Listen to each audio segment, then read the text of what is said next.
The Lord is trying to reach a lot of you. I've been talking about this for a while. And the Lord is trying to reach you all who are unreachable. Those of you who work in the courts, those of you who are in positions of authority, those of you who work in law, those of you who have the power and authority, political leaders, those of you who have been ruling over God's people, who he's entrusted to rule justly and fairly. But the thing is here, a lot of people have strayed away from the ways of God. A lot of those in leadership positions have strayed away. Their heart is not with God.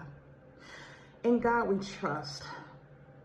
We're the principles that, our Constitution and laws are founded upon. And a lot of those things, the standards of those old constitutions have not been met. And the thing is here, the Lord has been very graceful. He's been merciful and compassionate. And he's given ample opportunity for the leaders to get themselves together.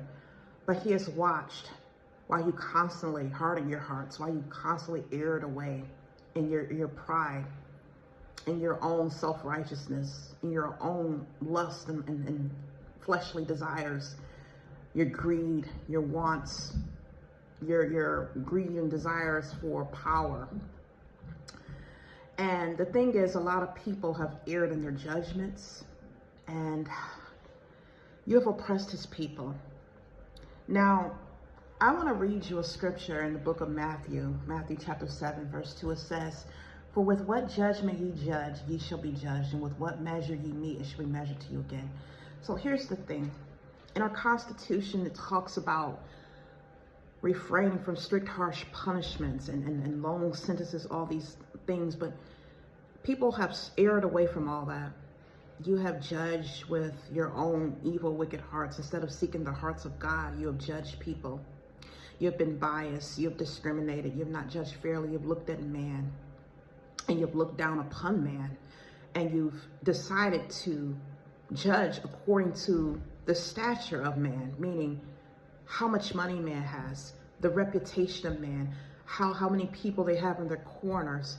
But the oppressed, needy, poor, enslaved guy who you look down upon, who is trivial to you, you've given harsh sentences, harsh punishments. And here's the thing. God has tried to reach you in your hearts, and you've continued to ignore him through your pride. You don't want to answer to anyone. How can you enforce laws and give correction to those who break laws when you yourself will not abide by the laws that God has in his word? How can you be biased in your own judgment? How can you, who break laws in your deceit, undercover, and you don't judge fairly because in your heart, you don't believe this person is considering or deserving of a just sentence or mercy or empathy, but you yourself would want mercy and empathy. See, God is saying, to those who could not give mercy, you should not receive mercy. It says that how you have judged, if you have judged someone with a strict, hardened heart, and if you have thrown out harsh punishments for man and not given them empathy or mercy or not considered their circumstances, if you have oppressed people and caused a stumbling block for them to commit crimes, then you need to answer for that. See, a lot of you think that God does not know, and me, I'm just a deliverer of the message as God's anointed servant who he has entrusted to give his word. I am just someone here to speak and to give the word to you in hopes that you would listen and heed your heart unto the Lord and and incline your ear unto him and not walk away begrudgingly because you don't want to hear what he is saying. And the thing is, a lot of you have kept people from getting jobs. You have caused stumbling blocks for them, caused them to be oppressed, caused them to be poor and needy. But when they needed assistance, when they needed your housing, when they needed food assistance through food stamps, and they needed government assistance through medical care, you gave it to them. But then you used it as a stumbling block to take their children and their young men and women and put them in bondage and captivity through the forms of foster care, group homes, prisons, for-profit prisons. You've made lots of money off of them, and you cashed in on that investment. Yeah, you gave out money to the needy, to the poor, and now you come to take it back by oppressing its people, God's people. But let me tell you that money never belonged to you. Everything in this earth is the Lord's, the silver and the gold and the fullness thereof. Everything belongs to him.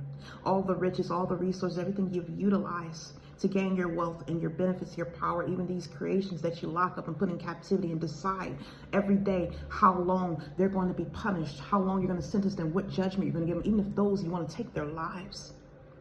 You have made yourself God. You have not submitted to God. You are yourself a God now. And God is coming to the point where he's ran out of patience trying to get you to turn around and change your ways and listen to him and do what is right. And you're going to wake up one day and find yourself on Judgment Day. Find yourself facing the judgment of God, facing the judgment of the one you despise, the one you want to magnify yourself above. And it's going to be too late.